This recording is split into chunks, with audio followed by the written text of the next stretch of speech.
نحمدہ ونصلی علی رسولہ الکریم اما بعد فاعوذ باللہ من الشیطان الرجیم بسم اللہ الرحمن الرحیم یا صاحب الجمال و یا سید البشر من وجہک المنیر لقد نور القمر لا یمکن الثناء کما کان حقہ بعد از خدا بزرگ تو ہی قصہ مختصر۔ بعد از حمد و ثنا سننے والے تمام ناظرین آپ کی خدمت میں سلام عرض کرتا ہوں، السلام علیکم ورحمۃ اللہ وبرکاتہ۔ اباوزی وقار گزشتہ روز کی طرح آج پھر آپ احباب کے سامنے چند گزارشات لے کر حاضر ہوا ہوں۔ دعا ہے اللہ کے حضور کہ مجھے سچ کہنے کی، آپ کو سننے کی اور ہمیں اس پر عمل کرنے کی توفیق عطا فرمائے۔ اباوزی وقار اللہ پاک کے ایک بہت ہی پیارے، بہت ہی لاڈلے پیغمبر تھے۔ اللہ پاک کے بہت ہی پیارے، بہت ہی لاڈلے ایک نبی تھے جن کا نام عزیر علیہ السلام تھا، اور جناب عزیر علیہ السلام کھیتی باڑی کا کام کیا کرتے تھے۔ کھیتی باڑی کا کام آپ اپنے گھر سے تھوڑے دور ہی ایک کھیت تھا، اس جگہ پر کرتے تھے۔ جب آپ کھیتی باڑی کے کام کے لیے اپنے کھیت میں جاتے تو راستے میں کافی تیز دھوپ ہوتی، کافی گرمی ہوتی، لیکن آپ پھر بھی اپنے کام کے لیے اس کھیت تک جاتے رہتے۔ ایک دفعہ اسی طرح ہوا کہ آپ کھیتی باڑی کے کام کے لیے اپنے کھیت کی طرف روانہ ہوئے اور جا کے وہاں پہ اپنا کام کرنا شروع کر دیا۔ جب کام ان کا مکمل ہوا اور کام کر کے وہ تھک گئے تو انہوں نے گھر لوٹنے کا فیصلہ کیا۔ تو از معمول اس دن بھی بہت ہی تیز دھوپ تھی، بہت ہی گرم ہوا چل رہی تھی، ریت تپ رہی تھی۔ تو جب یہ معاملہ ہوا حضرت عزیر علیہ السلام کے ساتھ تو آپ نے رستے میں ہی کہیں رک کر آرام کرنے کا فیصلہ کر لیا، اور جب آپ نے آرام کرنے کا فیصلہ کیا تو آپ نے قریب ہی ایک گھر دیکھا جو ٹوٹا پوٹا سا تھا۔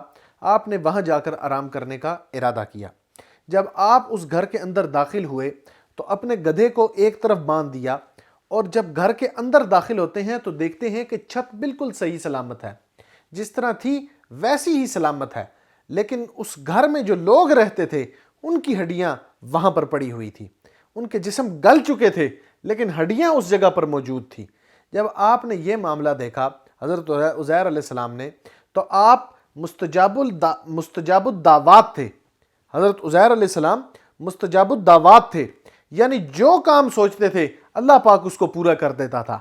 تو جب آپ نے وہ ہڈیاں وہاں پڑی ہوئی دیکھی تو دیکھتے ہیں ایک ہڈی کو اپنے ہاتھ میں اٹھاتے ہیں اور اپنے ذہن میں یہ بات سوچتے ہیں کہ ہمارا رب اس ہڈی پہ کس طرح گوشت چڑھائے گا اور قیامت والے دن لوگوں کو زندہ کرے گا۔ تو اتنا ہی تھا، اتنا ہی ان کا سوچنا تھا کہ اسی وقت آپ نے اپنا سامان، کھانے پینے کا سامان اور پانی اور دیگر جو اشیاء آپ کے ساتھ تھی، آپ نے ان کو رکھا اور آرام کرنے کا فیصلہ کیا۔ جب آپ آرام کرنے کے لیے سوئے تو اللہ پاک نے اپنے ایک نوری فرشتے کو آپ کے پاس بھیجا اور اس فرشتے کے ذریعے ان کی روح قبض کرا لی۔ جب روح قبض ہو گئی تو اس کے بعد جب اللہ پاک نے ان کو 100 سال تک اللہ پاک نے حضرت عزیر علیہ السلام کی روح کو ان کے جسم میں داخل نہیں ہونے دیا۔ ان کی روح قبض ہوگی 100 سال کے لیے، اور 100 سال کے بعد جب حضرت عزیر علیہ السلام کی روح کو ایک فرشتے نے ان کے جسم میں داخل کیا تو آپ یہ معاملہ سارا اس جگہ پر کھڑے ہو کر دیکھ رہے تھے کہ کیسے فرشتہ ان کی روح ان کے جسم میں داخل کر رہا ہے۔ اور جب حضرت عزیر علیہ السلام کی روح اس فرشتے نے آپ کے جسم میں داخل کی تو آپ نے اسی وقت اپنی آنکھیں کھولی، اور آنکھیں کھول کر سب سے پہلے فرشتے سے سوال کیا کہ میں کتنے ٹائم سے سو رہا تھا، کتنا وقت ہو گیا ہے مجھے سوئے ہوئے۔ تو فرشتے نے عرض کی کہ آپ کو کیا لگتا ہے کہ آپ کو کتنا وقت ہوا ہے سوئے ہوئے؟ تو حضرت عزیر علیہ السلام نے فرمایا کہ میرے اندازے سے غالباً 3 یا 4 گھنٹے میں نے آرام کیا ہوگا۔ تو فرشتے نے یہ بات بتائی کہ اے اللہ کے پیارے نبی، اے اللہ کے نبی، آپ کو سوئے ہوئے پورے 100 سال ہو چکے ہیں۔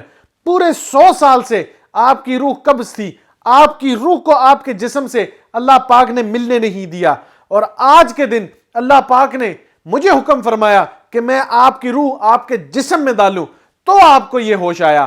تو جب عزیر علیہ السلام نے یہ معاملہ دیکھا تو بہت حیرانگی ہوئی۔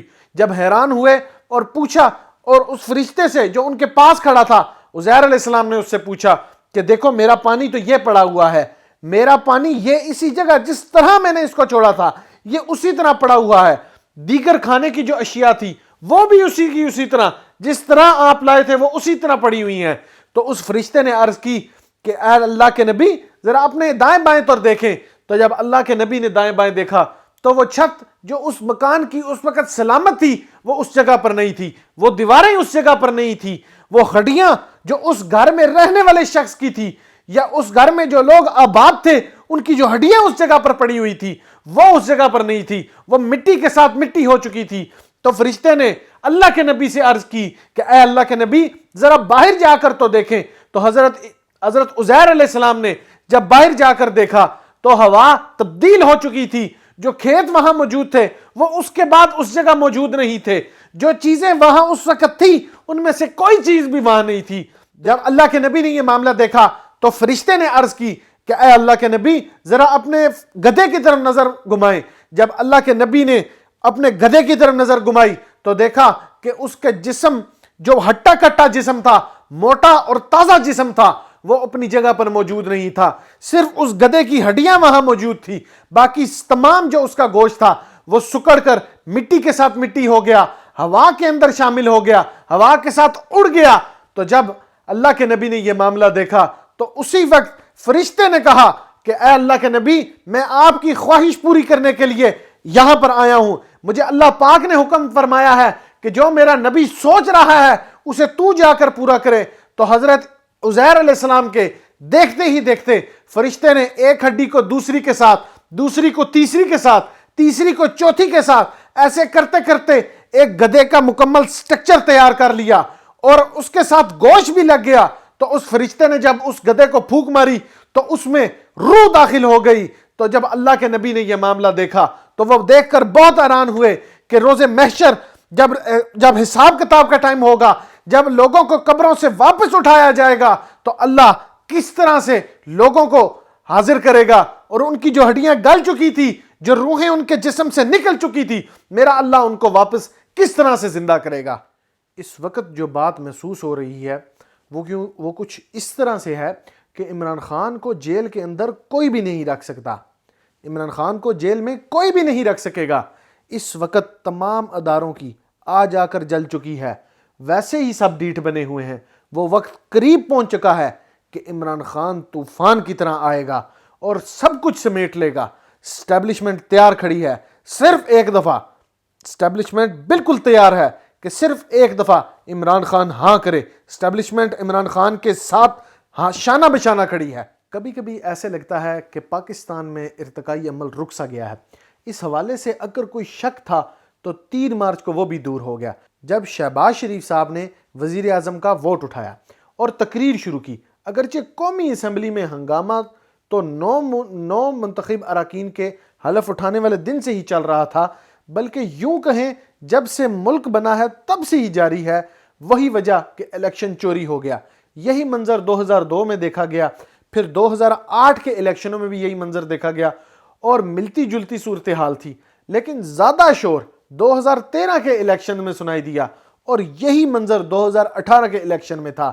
اب 2024 میں بھی وہی منظر دکھائی دے رہے ہیں۔ 22 برسوں میں کیا تبدیلی آئی ہے؟ جو چہرے 22 سال پہلے تھے وہی چہرے اسی حال میں موجود ہیں، پارلیمنٹ میں موجود ہیں، اب بھی کم و پیش وہی چہرے موجود ہیں۔ ہاں، اس اسمبلی میں بے نظیر بھٹو موجود نہیں ہیں۔